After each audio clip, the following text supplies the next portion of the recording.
Pernah nggak sih kamu nulis lagu, buat cerita, atau bikin gambar?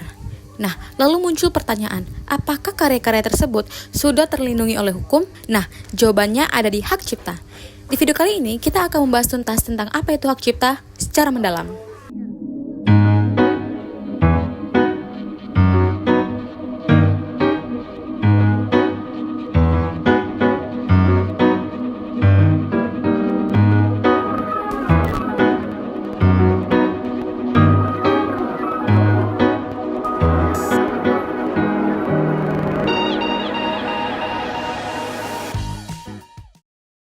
Apa sih itu hak cipta? Nah, hak cipta adalah hak eksklusif yang diberikan kepada pencipta atau pemegang hak atas karya intelektualnya. Nah, karya ini bisa berupa lagu, tulisan, gambar, maupun film, dan sebagainya. Nah, dengan hak cipta, pencipta bisa mengumumkan, memperbanyak, ataupun memberi izin atas karyanya, dan tentu saja dilindungi oleh hukum. Nah, kita masuk ke subjek dan objek hak cipta. Yang pertama kita bahas ke subjek hak cipta dulu. Subjek hak cipta mencakup individu atau entitas yang memiliki hak atas ciptaannya. Pencipta, pemegang hak cipta, dan juga badan hukum. Apa sih itu pencipta?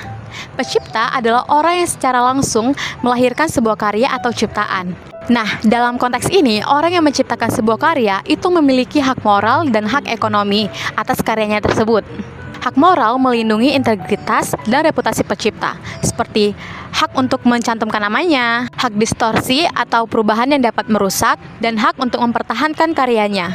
Nah, contohnya ada seorang penulis, dia itu membuat sebuah karya novel dari hasil pemikirannya sendiri. Nah, itu disebut dengan pencipta. Lalu yang kedua, ada pemegang hak cipta. Pemegang hak cipta bisa pencipta itu sendiri, orang, atau badan yang memiliki hak itu melalui perjanjian hibah atau warisan. Misalnya nih ya, ada seorang musisi yang ingin menjual hak ekonominya kepada label rekaman. Jadi, label ini menjadi pemegang hak, tapi musisi tetap penciptanya. Lalu yang ketiga ada badan hukum.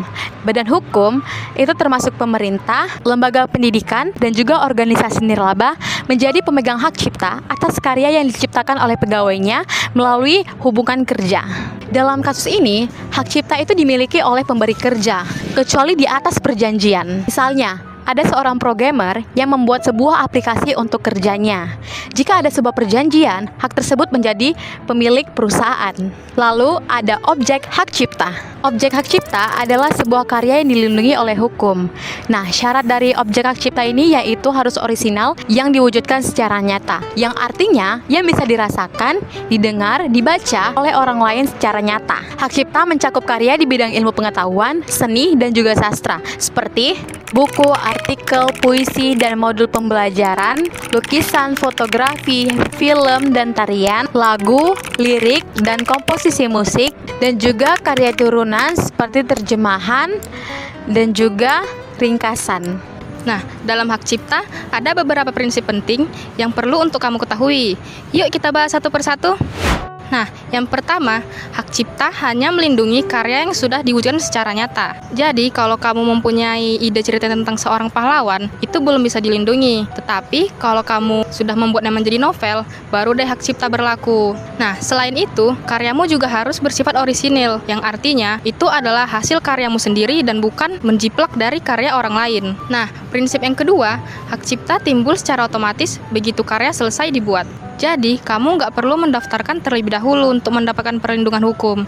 Bahkan, kalau karyamu hanya disimpan secara pribadi dan tidak dipublikasi, hak cipta tetap berlaku loh. Prinsip yang ketiga, karya tidak perlu diumumkan untuk mendapatkan hak cipta. Jadi, maupun karya tersebut sudah dipublikasi ataupun belum, keduanya tetap mendapatkan perlindungan. Prinsip yang keempat penting nih, kalau kamu punya barang fisiknya, bukan berarti kamu punya hak ciptanya. Misalnya nih, kamu beli buku atau lukisan. Nah, kamu punya fisiknya nih, tapi hak ciptanya tetap milik penciptanya. Prinsip yang terakhir, hak cipta bukanlah hak yang mutlak. Jadi, orang lain tetap boleh bikin karya yang mirip selagi karya tersebut dibuat secara mandiri dan tidak menjiplak, itu sah-sah saja. Artinya, itu adalah hasil karyamu sendiri dan bukan meniru dari karya orang lain. Perlindungan hukum yang mengatur hak cipta adalah Undang-Undang Nomor 28 Tahun 2014 tentang Hak Cipta. Undang-undang ini menyebutkan bahwa setiap orang yang menciptakan sesuatu hasil karya memiliki hak kekayaan intelektual atas ciptaannya itu sendiri.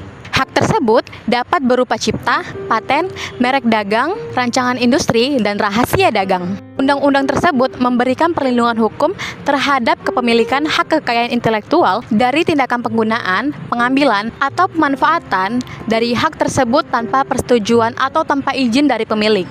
Tindakan tersebut melanggar hak kekayaan intelektual dan dapat dituntut secara perdata atau pidana. Selain itu, terdapat juga sanksi administratif yang dapat diberikan oleh lembaga pengawasan terkait Jenderal Kekayaan Intelektual dan Badan Pengawas Obat Makanan yang menjalankan kebijakan dan peraturan yang terikat. Sekarang kita masuk ke cara pendaftaran hak cipta. Hak cipta sebenarnya otomatis berlaku saat karya diciptakan. Tapi supaya aman secara hukum, kita bisa mendaftarkannya ke Pangkalan Data Kekayaan Intelektual. Ada dua cara. Yang pertama, datang langsung ke kantor wilayah Kemenkumham, atau lebih praktis, bisa daftar online di situs web e-hak cipta. Untuk daftar online, pertama, kamu harus punya username dan password. Caranya, pilih pengajuan pencatatan ciptaan, isi seluruh formulir yang tersedia, unggah dokumen pendukung atau contoh ciptaan, lakukan pembayaran, persetujuan otomatis permohonan hak cipta, lalu yang terakhir, mengunduh surat pencatatan ciptaan. Oke, sekarang kita bakal masuk ke pelanggaran hak cipta. Pelanggaran hak cipta terjadi saat ada orang atau badan hukum yang dengan sengaja dan tanpa izin memperbanyak, memakai, atau bahkan menjual belikan karya orang lain. Contoh simpelnya, beli DVD bajakan, download film ilegal, atau pakai lagu orang lain buat konten tanpa kredit dan izin. Menurut para ahli, pelanggaran ini terbagi menjadi dua bentuk. Pertama, ketika orang dengan sengaja melanggar hukum atas suatu ciptaan. Nah, yang kedua, ketika seorang mengkomersialkan suatu ciptaan tanpa hak. Jadi, bukan cuma soal menggunakan, tapi juga soal mengambil keuntungan dari karya orang lain. Nah, selanjutnya kita masuk ke karya yang dilindungi dan yang nggak dilindungi. Seperti yang telah disinggung sebelumnya, karya itu harus berbentuk nyata dan orisinil. Misalnya lagu yang direkam, tulisan yang diterbitkan, atau lukisan yang sudah jadi. Tapi kalau masih berupa ide, konsep, atau metode, itu belum bisa diklaim hak cipta karena belum berbentuk secara nyata.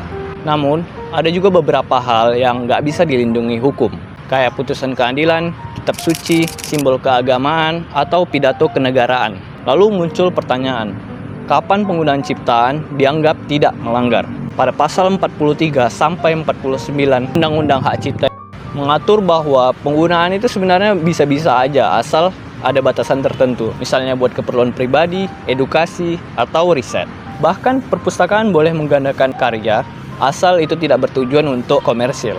Jadi sebenarnya kamu boleh-boleh aja mengkutip dari karya orang lain asal kamu mencantumkan nama penciptanya. Kemudian kita masuk ke bagian selanjutnya, yaitu cara hukum menyelesaikan pelanggaran hak cipta.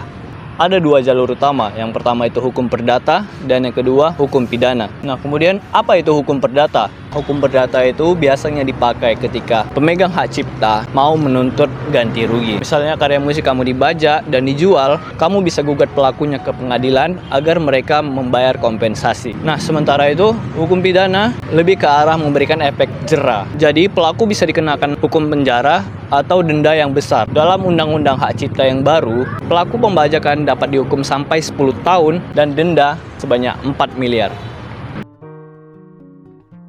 Jadi, hak cipta itu bukan cuma soal legalitas, tapi juga soal menghargai jeripaya dan kreativitas orang lain. Dengan menghargai hak cipta, kita nggak cuma taat hukum, tapi juga ikut membangun budaya apresiasi.